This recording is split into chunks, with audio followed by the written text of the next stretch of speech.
a força que se pode obter. Ora, de acordo com a segunda lei da termodinâmica, existe sempre uma tendência das áreas quentes se esfriarem e das áreas frias esquentarem, de forma que cada vez menos força de trabalho pode ser aproveitada. Até que, por fim, quando tudo está com uma só temperatura, é impossível aproveitar qualquer força, embora toda a energia ainda esteja ali. E isso é verdade para tudo em geral, para o universo inteiro.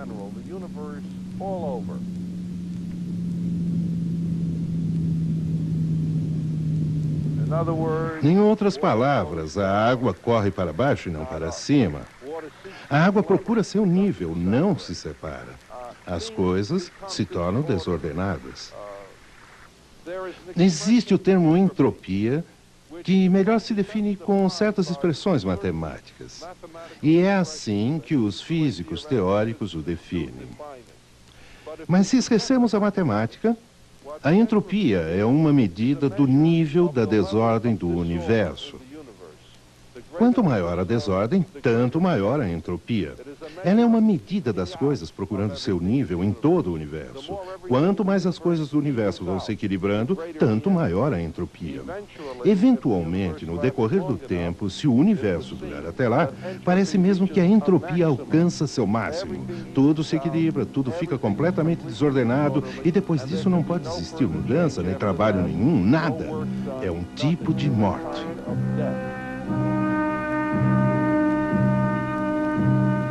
Os cientistas desconhecem qualquer exceção a essa lei. E ainda que o Dr. Asimov pessoalmente não o reconheça como tal, muitos cientistas acreditam que isso seja um obstáculo verdadeiro e muito sério à teoria da evolução, porque a evolução requer que os átomos se organizem em arranjos cada vez mais complexos e ordenados. O evolucionismo afirma que durante milhões de anos, tudo está basicamente se desenvolvendo para cima e se tornando cada vez mais ordenado e complexo. Entretanto, esta lei básica da ciência, a segunda lei da termodinâmica, diz o exato oposto. Os arranjos complexos e ordenados tendem a se tornar cada vez mais simples e desordenados com o passar do tempo. Há um impulso irreversível para baixo através de todo o universo. Vários cientistas apontam que basta só isso, só essa lei, quando compreendida em toda a sua essência, para desacreditar a teoria da evolução. De fato, é uma das razões mais importantes que motivou vários evolucionistas a deixarem de sua teoria em favor da ideia de uma criação original.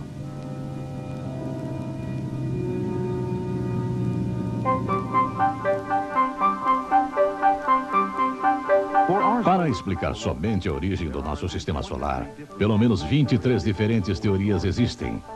Por que tantas? Porque nenhuma delas explica todos os dados. Nenhuma delas, a não ser a ideia de parecer que foi projetada, criada. O universo não parece ter a forma de algo que foi formado simplesmente por uma explosão e acidentes do acaso. O universo opera de acordo com leis precisas e funciona com ordem.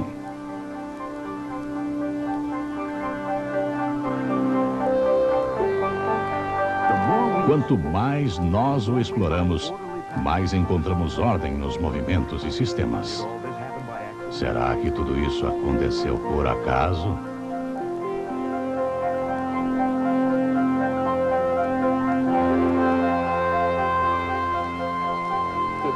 Se olhamos para o passado do universo, descobrimos que a entropia tem diminuído. Isso quer dizer que a desigualdade da energia está aumentando. No passado, mais energia se acumulava em um ponto e não em outro. Até que, finalmente, se voltamos suficientemente no tempo, percebemos que a entropia estava em um mínimo e tudo, assim, fica tão ordenado quanto é possível estar. O que parece agora é que foi naquele tempo que toda a matéria do universo estava em um grande bolo e tudo arranjadinho, fila, por assim dizer, como soldados em um desfile militar. E então explodiu. Foi o Big Bang, e isso foi há uns 15 bilhões de anos. E logo que explodiu, tornou-se mais desordenado. E a desordem vem aumentando gradativamente de lá para cá. É como se todos os soldados que estavam desfilando tivessem recebido a ordem de debandar. E desde aquele tempo caminham em qualquer direção, cada um por onde quer, até se espalharem por igual sobre toda a Terra, quando então a entropia fica no máximo.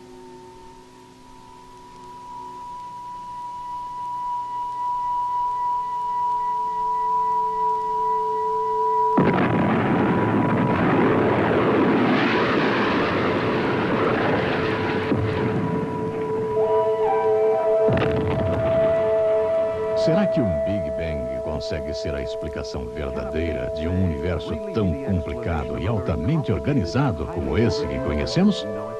O astrônomo professor Harold Slusher. O Big Bang é a grande explosão. É uma das cosmogonias dos tempos modernos. Tenta explicar a origem do universo e o que ela contém. O Big Bang afirma que toda a matéria e energia do universo se concentravam a certa altura naquilo que se conhece como sendo o átomo primordial.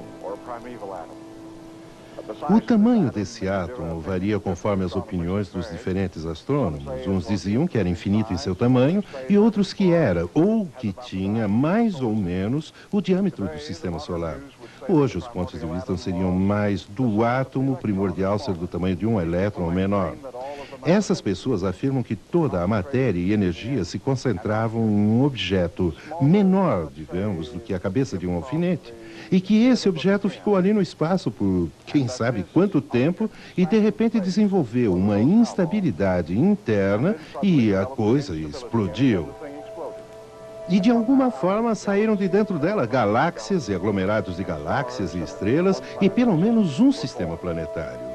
Se olhamos o universo hoje, das explosões nunca vemos se processar a ordem. O que vemos ser produzido é desordem. Então é bem natural perguntar: quais as provas para essa ideia da explosão ser responsável pela ordem?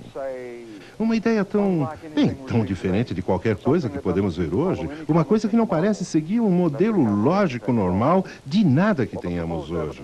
Ora, as evidências apontadas são o que chamamos de expansão do universo. Quando olhamos a luz que vem das galáxias, essa luz parece que está se mudando para o lado vermelho.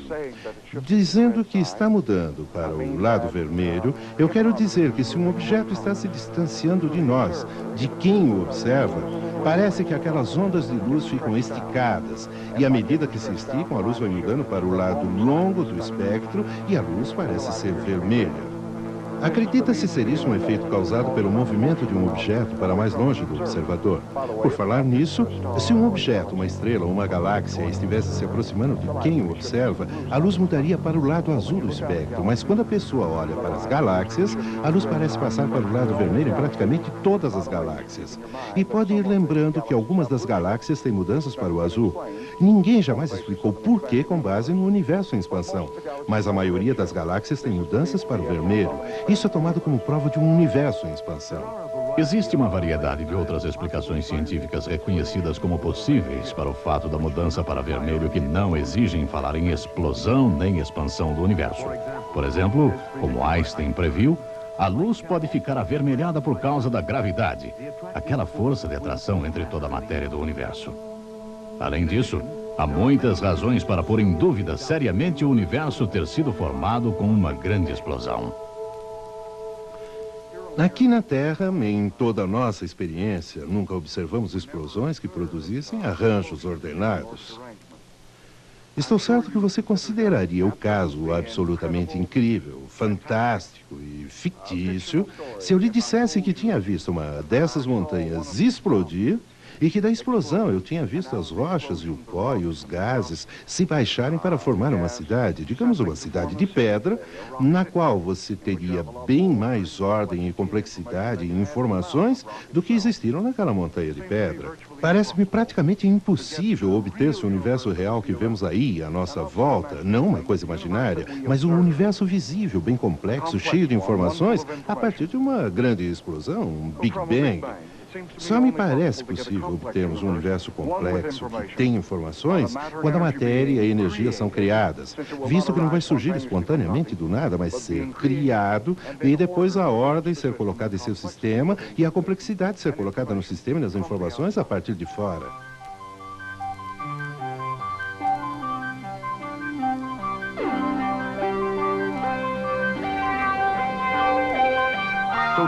Assim, para criar qualquer tipo de desenvolvimento ou organização complexa num sistema fechado, precisa-se de energia e informações vindas de fora.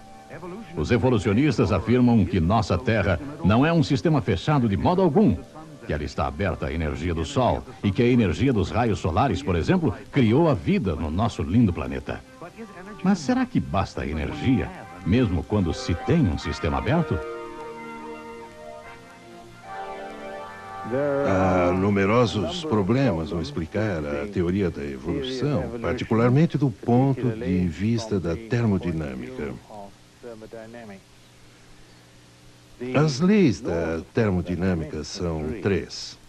A segunda lei é que a quantia de força de trabalho disponível para trabalho útil em um sistema fechado diminui. Outra maneira de dizer isso é que a ordem, a organização da matéria em um sistema fechado decresce, desce até o caos. Ora, há exceções e essas exceções confundem.